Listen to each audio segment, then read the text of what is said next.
Les échecs, c'est tellement plus qu'un simple jeu. C'est une véritable gymnastique pour l'esprit. On va explorer ensemble les idées du livre de Thierry Minkowski pour voir ce que l'échiquier peut vraiment nous apprendre sur la stratégie, sur la réflexion et même sur la vie. D'ailleurs, le livre commence avec cette dédicace, et elle donne tout de suite le ton. L'échiquier n'est pas vu comme un champ de bataille, non, mais plutôt comme un laboratoire. C'est un espace où notre esprit s'entraîne à 3 choses essentielles. Bien observer, savoir imaginer, et enfin, oser décider. Pour bien comprendre la profondeur qui se cache derrière ce jeu, rien de tel qu'une vieille légende. On est en Inde, il y a très longtemps. Un sage présente son invention à un roi, le jeu d'échecs. Le roi est complètement fasciné par l'élégance et la complexité de ce jeu, alors il dit au sage « Demande-moi ce que tu veux, je te l'offrirai ». Et là, la demande du sage, eh bien, elle a l'air de rien. Il demande juste du riz. 1 grain de riz sur la première case de l'échiquier, 2 sur la deuxième, 4 sur la troisième, et on double comme ça à chaque case. Le roi, ça le fait un peu sourire, une demande si modeste.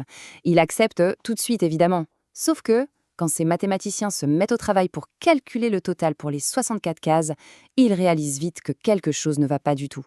La vérité qui se dévoile est absolument sidérante. Voilà le nombre total de grains de riz. 18 quintillions. C'est une quantité qui dépasse non seulement toutes les récoltes du royaume, mais probablement toutes les récoltes de l'histoire de l'humanité. C'est ça, la puissance incroyable de la croissance exponentielle. Et c'est là que la légende rejoint parfaitement le jeu. Parce que les échecs, c'est exactement comme ces grains de riz. On part de quelques règles très simples, mais elles donnent naissance à une complexité quasi infinie. Chaque coup ouvre un nouvel univers de possibilités. D'accord. Mais alors, comment on fait pour naviguer dans cette complexité ? Eh bien, le jeu nous donne en fait une méthode, une sorte de boîte à outils pour structurer notre pensée et nos décisions. Minkowski décompose ça en 5 étapes très claires. D'abord, on observe. On prend le temps de regarder avant de faire quoi que ce soit. Puis, on identifie les dangers, les menaces immédiates. Ensuite seulement, on commence à chercher les possibilités. Plusieurs coups possibles. Pour chacun, on essaye d'imaginer les conséquences. Et ce n'est qu'à la toute fin de ce processus qu'on décide. C'est un cycle qui nous apprend à ne pas être impulsif, mais stratégique. Mais attention, penser aux échecs, ce n'est pas juste un casse-tête qu'on résout tout seul dans son coin. Non, c'est avant tout une interaction. C'est un dialogue, silencieux, mais terriblement intense, entre 2 personnes. C'est peut-être l'idée la plus puissante. Chaque coup joué est une prise de parole. C'est une affirmation. Voilà mon plan, voilà mon intention. Mais c'est en même temps une question qu'on pose à l'autre. Et toi, qu'est-ce que tu vas faire face à ça ? Et ça force un changement total de perspective. Le débutant, il se demande quel est mon meilleur coup. Le stratège, lui, il va plus loin. Il se demande quelle sera la meilleure réponse de mon adversaire à mon meilleur coup.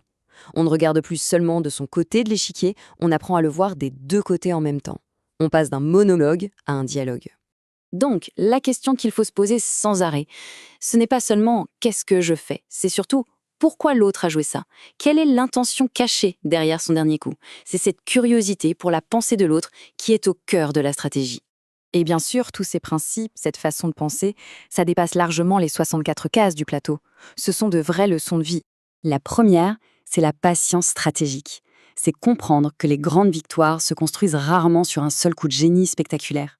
Le plus souvent, elles naissent d'une lente accumulation de petits avantages, de petites améliorations qui, petit à petit, font pencher la balance. Ensuite, la résilience. Parce qu'aux échecs, comme dans la vie, les choses ne se passent jamais comme prévu. Quand on est en difficulté, la résilience, c'est cette discipline qui pousse à continuer à chercher des solutions, à poser des problèmes à l'adversaire, même quand la situation semble désespérée. Il y a presque toujours une ressource cachée quelque part. Et enfin, il y a l'harmonie des pièces. C'est ce principe génial qui nous dit que la vraie force ne vient pas de la puissance individuelle de chaque élément, mais de leur bonne coordination. Des forces qui travaillent ensemble sont bien plus puissantes que la simple somme de leurs parties. C'est la magie de la coopération. Au final, toutes ces leçons, la patience, la résilience, l'harmonie, nous ramènent toutes vers un point central, le vrai cœur du jeu, l'art de décider. Comme le résume parfaitement Minkowski, les échecs sont une école de la pensée. Ils ne nous apprennent pas quoi penser, mais comment penser. Ils nous apprennent à observer avec clarté, à imaginer avec méthode et à décider avec courage, même quand on n'est pas sûr de soi.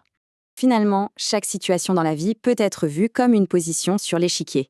Il y a des forces en présence, des contraintes, des possibilités. L'échiquier est vide, prêt pour une nouvelle partie. La question, elle, reste toujours la même.